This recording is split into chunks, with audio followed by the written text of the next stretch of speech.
This is I'd say one of the most powerful committees in Washington, D.C. This committee is supposed to be head of all the branches of our military. And then Congressman Bartlett is also a chairman of one of the subcommittees on the House Armed Services Committee. He's also one of 3 scientists in the Congress. Now, when I say that, I'll add that he has a PhD in human physiology. He has taught at the university, or at Howard University School of Medicine. He's also taught at Loma Linda University School of Medicine. He has headed up a 30-man research team at Johns Hopkins University. He's also a retired builder. The man can do a lot of things. But the reason I'm telling you all this is he is very well connected in this area, in the D.C. area. He's also the authority in Congress on EMPs. What is EMPs? Electromagnetic pulse. I'm not going to go into it. I'm going to let him explain a little bit of what that is about. Just a few seconds. Congressman Bartlett is also a Seventh-day Adventist. There's only 2 that are on the church books in the Congress, and he's one of them.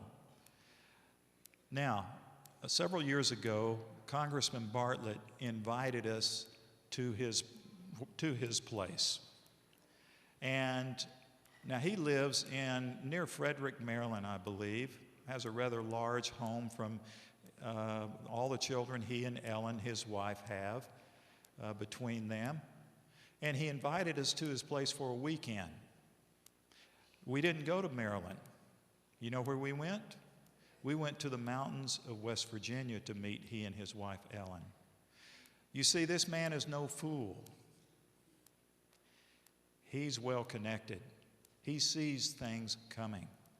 And he has a retreat in the West Virginia mountains. Although he lives in Maryland, and he carpools every day the Congress is in session, I understand, between Capitol Hill and his place in Maryland. But when he wanted to show us a little 16 by 20 cabin that he built some years ago, he designed and built. He is a retired builder also and a developer. We met him at his retreat in West Virginia in the mountains, where it is off the grid. He has a gravity flow water system. Nick will be talking about that tomorrow. It's very crucial. Nick will also be giving a seminar on being off the grid. And Congressman Bartlett also heats his home there with a wood cook stove. I'll be talking about that tomorrow also, the importance of that. Now, while we were there, Congressman Bartlett took us on this 16 by 20, on a tour of this 16 by 20 cabin, 2 floors, 16 by 20. I don't see anything here to compare it with, but just visualize a 16 by 20 cabin or cottage. It's not very big, 2 floors, but he designed it and built it where it would house and sleep up to 10 people. Everybody would have a bed to sleep on. They wouldn't be on the floor. He also has a spring down in the basement where he has a pump, and that's where they get their water, et cetera, et cetera. Nick got the camera set up, and Congressman and Mrs. Bartlett took us on a tour. You wouldn't think it'd take very long because it's a small house. You basically have room you can do more than turn around in it. But he explained a lot of things that they had done, very, very practical things that he had done in that house. And it's on our DVD that will be available tomorrow, Urban Danger, a complete tour of that little cabin. It's very, very informative. By the time we got finished with that tour, I had enough nerve to ask Congressman Bartlett if we could interview him. And he said, sure. So we went back to their main place, their main retreat area, which is off the grid, I told you, heated with wood cook stove, gravity flow water system. And he pulled a chair up in front of a rock wall that he probably laid. And Nick set up the camera, and I asked a few questions, and that man took off for an hour and a half. It's as if he was wanting to unload. And he knew that he wasn't sitting in front of the cameras of CNN, NBC, ABC, CBS, et cetera, et cetera, et cetera, that it would be chopped up. You know what I'm talking about? So I want to show you 6 minutes that Nick edited out of that hour-and-a-half interview, and want you to just listen to see where we are at the end of time.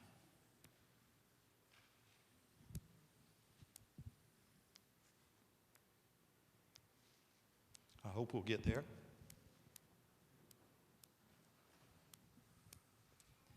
People in cities are very, very tightly packed together. Where you have that many people, just the odds that there will be a bad apple or two in a barrel, that the number of those go up because of all the people that are there. And I just think that rational people in looking at the situation in the world today would realize that that they would be better off, they and their families would be better off if they were more self-sufficient, if they were outside the city. And by the way, there are other things that could bring on this crisis other than oil. There is a phenomenon very well known to people who plan wars and build weapons that the average citizen may not know about, and that is called EMP. And this is electromagnetic pulse. It's produced various ways, but the most widespread pulse would be produced by a nuclear weapon detonated above the atmosphere.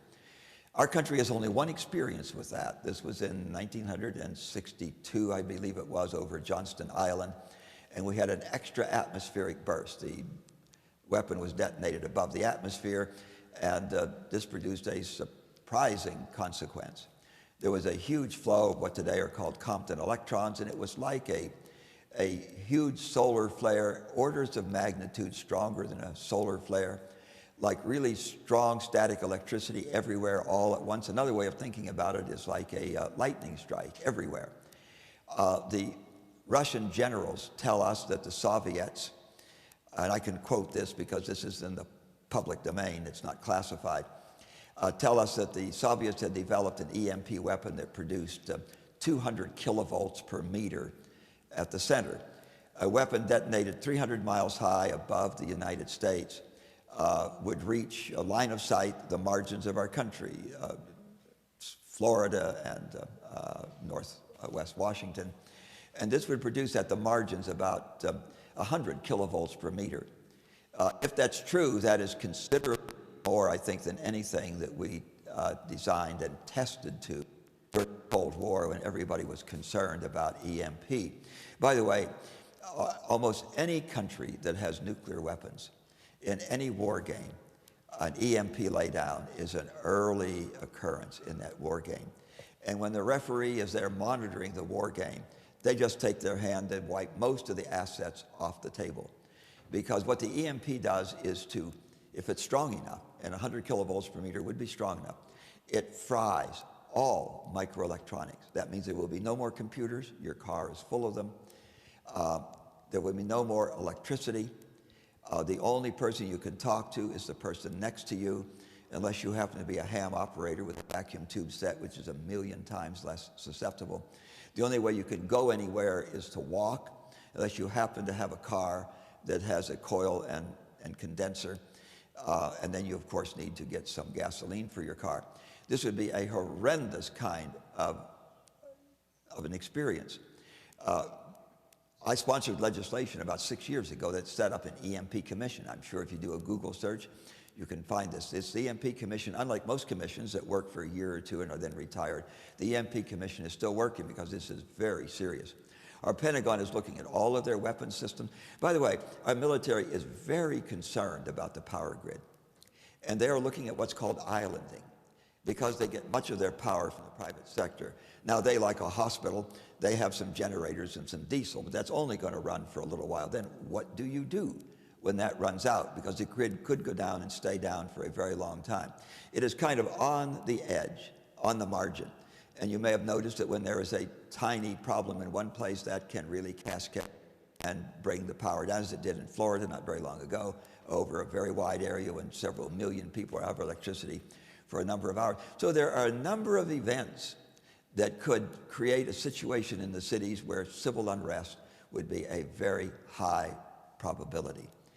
And I think that those who can and those who understand need to take advantage of the opportunity when these winds of strife are not blowing to move their families out. I'll tell you something else about this. It's just plain fun. When you're looking at the challenge of what do I have to do so that I'm independent of the system? And you need to know that in our large cities, there's about 3 days' supply of food. Now, those supermarket shelves may look really full, and they are, because when you're taking it off, the clerks are stocking the shelves. And if they didn't stock the shelves just at the rate that you take it off without a panic, all those shelves would be empty in about 3 days, because the trucks need to keep running to keep those shelves full. What if the trucks didn't run? There are a number of things that could bring about situations where there could be really serious civil unrest in the cities. So I think that provident people who understand, who have a responsibility to their families, will be looking more and more to getting out of the cities. And it's a huge challenge.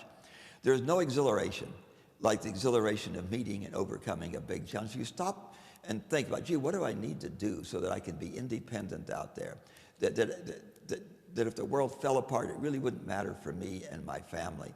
That's really an interesting challenge. By the way, one other reason for doing this is it's a really patriotic thing to do. Because for all of our citizens who aren't dependent on the state when an emergency happens, we're going to be stronger and stronger, aren't we? So as a member of Congress, I'm concerned. I would like everybody to do this. I would like everybody to have a year's supply. I'd like everybody to have some plan so that they can make do if any one of these emergencies occurs. But it's going to be easier to do that and to avoid the problems of civil unrest if you're out of the cities and out in the country. Have you ever heard a politician talk like that? I don't think you will. They might have in front of cameras, but I think that has probably been edited out. I want to show you something. Well, first of all, I want to tell you what Congressman Bartlett went on to say in that interview. He said that there are 12 strategic substations located throughout the country. These are electrical grid substations where the whole power grid is connected and interwoven into a power grid. And there are 12 strategic substations located around the country. He said if those 12 substations were taken out by who? Have you ever heard the word terrorists? Are there people in the country or in the world that don't like the United States? There are a lot of people that don't like us. And there are a lot of people that are very aware of those 12 strategic substations. And Congressman Bartlett said that if those 12 substations are taken out, our whole power grid from coast to coast will go down. And then we'll be back 150 years ago. And friends, we're not prepared for that. They were prepared for that 150 years ago. We are extremely vulnerable. Congressman Bartlett said that if just one of those giant transformers in one of those substations are destroyed, he said, we don't make anything like that in this country anymore. As a matter of fact, we don't make much in this country anymore. And he said, we'd have to order it from overseas and we'd take delivery of it 18 to 24 months later. So we are living in very precarious times. Now, I've just been focusing on an EMP. That's not to mention many other facets, many other problems that could go wrong. Is our economy strong right now? Is it about to fall? Friends, are we on the edge of pandemics?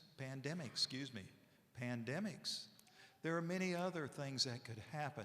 Now, I'm not trying to talk all about doomsday situations, but friends, we are living in the end of time. And we are living on the edge right now. Congressman Bartlett just said this when it comes to our power grid. This isn't coming from me. This is coming from people who know a lot more about the way things are done than I do. Talking about our economy, we're about that far away from what I've been researching, we're about that far away from the point at which our dollar very possibly might fall. And how much will it be worth? Isn't that a nice sight? A lot of people think it is. It still gets some wheels turning. Actually, I'd love to have some of that myself right now. But pretty soon, that isn't going to be worth very much. Might be able to use it to start a fire in my wood stove. A lot of people around the world are losing faith in this. And they're putting their faith in this. And they're putting their faith in this. But you want to know something that is infinitely more valuable than gold and silver? Now I'm setting aside, of course, the gospel, salvation, eternal life. That is the most important. But something that's on this earth that is infinitely more valuable than this, it's this. And it's this. Infinitely more valuable. Think about it. You can't eat this, can you? You know, you can't sit there and say, oh, there's a coin right there. That's loaded with nutrition. I think I'll eat that. You can't do that. Have you ever tasted gold or silver? I don't think it would taste very good. It'd be pretty difficult to swallow also. Friends, this is why we're here this weekend. We must examine our position to see if when things come down, not if they come down, but when things come down, will I have my independent water system, independent from the municipal water system or the community water system or the electrical grid where I can pump water out of my well? We're going to be covering that tomorrow. Do I have my independent food supply? That's called a garden and an orchard. Are you in that position where you can raise your own food, or are you still going to the grocery store? Have you ever tried to go to the grocery store when the power grid is down? How many of you have ever experienced a power outage? Every hand here should go up. If you haven't, a lot of you didn't raise your hands. Well, just stay tuned. You'll experience it soon. What happens to the grocery stores when it goes down? They don't let you in, do they? And it's not just because they can't run their cash registers, which run on electricity, so they can charge you for everything. There's other reasons they won't let you in. They won't let you in because they have a lot of freezers and refrigeration units that has, if not tens of thousands, hundreds of thousands of dollars worth of food in it. That if people were allowed to go in, that they would open those refrigeration units and empty them out and let all the cold air out. And the owners of these grocery stores or the managers are in hopes that the power will come on pretty soon and that they'll save all that refrigerated food. Friends, soon the power is going to go out and it's going to stay out for a long time. At the point at which people will be coming into the grocery store, but they won't be coming in because they've been asked to come in. They'll be going through the windows, through the back door, whatever, and taking everything out. So we must be in a position where we have our own independent water, our own independent food supply, and then our own independent heat/shelter. We're going to be talking about that tomorrow. I'm a builder, or I'm a retired builder, built for 2.5 decades, developed some land, and I know a little bit about HVAC systems, heating and air conditioning systems. And when the power goes down, even though you're on natural gas or propane, your electric, or if you're on total electric, your heat system is going to go down. Now, when the power goes off, and you're on natural gas or propane, and you have a gas range in there, you can still go in and you still have gas flowing generally when the power's down. But your heating system will not come on because the engineers that engineer these systems engineer them where they'll shut down when the power goes down. Why?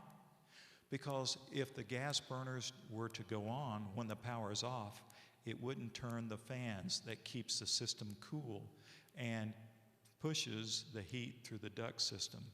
So it doesn't matter if you have natural gas, propane, or total electric. You will not have heat when the power goes down. So it's most important to have your independent heat supply.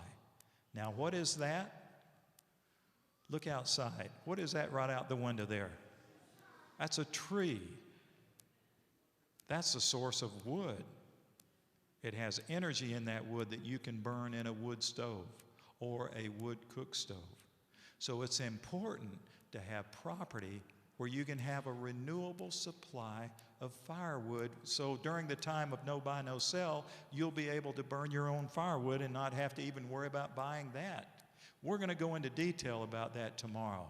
Friends, we have a lot to talk about, and we'll be talking about the practical aspects tomorrow. Now, Nick said earlier how much he appreciates the spirit of prophecy, and I want to add to that. I don't know what I would do without the spirit of prophecy. Of course, the Bible, the Word of God, but the spirit of prophecy also, which adds such detail to the days in which we're living. Especially that wonderful book, The Great Controversy, and especially the last 8 chapters nowadays. I mean, those last 8 chapters are really applicable to the days in which we're living. But there's another book that I really love. My wife loves it too, and we read from it every morning. We read from it this morning, and it's that wonderful book written on the life of Christ. That's right. It's called The Desire of Ages. I understand, some of you probably have heard this, I understand somebody at the Library of Congress said it was the greatest book ever written on the life of Christ, and I agree. It is a tremendous book written on the life of Christ. But not long ago, my wife and I were reading through it, reading a few pages in the morning together, and we read something that really got my attention. And I told her, I said, I've got to share this on our seminar trips. I want our people to hear what this says. And I'm going to read this to you. I'm going to read some excerpts from a few pages. And I want you to remember that this book was written on the life of Christ, but it's also written about the end times. So let's look at this and see how applicable it is. God has always given men warning of coming judgments. Those who had faith in his message for their time and who acted out their faith in obedience to his commandments accepted or escaped the judgments that fell upon the disobedient and unbelieving. Now, I don't know about you, but I appreciate this. I want to escape the judgments. And this is telling us how to escape the judgments. But Christ brings to view another class. The evil servant says in his heart, "My Lord delayeth his coming." He does not say that Christ will not come. He does not scoff at the idea of his second coming. But in his heart and by his actions and words, he declares that the Lord's coming is delayed. He banishes from the minds of others the conviction that the Lord is coming quickly. Do you know somebody like that? His influence leads men to presumptuous, careless delay. He smites his fellow servants, accusing and condemning those who are faithful to their master. The advent of Christ will surprise the false teachers. They are saying peace and safety, but what saith the word of inspiration? Sudden destruction cometh upon them. Everything in the world is in agitation. Isn't that true? I mean, everything. Just about everywhere you look, it seems like it's in agitation. The signs of the times are ominous. Coming events cast their shadows before. Isn't that an interesting statement? Coming events cast their shadows before. The Spirit of God is withdrawing from the earth, and calamity follows calamity by sea and by land. There are tempests, earthquakes, fires, floods, murders of every grade. Who can read the future? Where is security? There is assurance in nothing that is human or earthly. Rapidly are men ranging themselves under the banner they have chosen. Restlessly are they waiting and watching the movements of their leaders. The crisis is stealing gradually upon us. The sun shines in the heavens, passing over its usual round, and the heavens still declare the glory of God. Things are going on somewhat as usual. Men are still eating and drinking, planting and building, marrying and giving in marriage. Men are jostling one against another, contending for the highest place. Do any of you work at a job like that? Is this not the way of the world? Men are jostling for the highest place. The highest excitement prevails, yet probation's hour is fast closing, and every case is about to be eternally decided. Satan sees that his time is short. He has set some of his agencies at work. Oh, did I misread that? Just checking to see if you're watching. He has set all his agencies at work. Friends, we are living in such important times that the devil has not sent just a few angels down to try to tempt us and make us go off track. He has sent all. This is how important the day is in which we're living. He has set all his agencies at work. And this was written over 100 years ago. He has set all his agencies at work that men may be deceived, deluded, occupied, and entranced. Have you ever heard of spiritualism? And entranced until the day of probation shall be ended and the door of mercy forever shut. Friends, just think, before the flood, if there were not millions, hundreds of millions of people on this earth, there might have even been billions of people on this earth. That's a lot of people. There's over 300 million people in this country alone. But going back to before the flood, out of all those people, only 8 got on the ark. Think about that. This is not a popular subject. It should be one of the top subjects on our minds. Friends, the door to the ark is closing.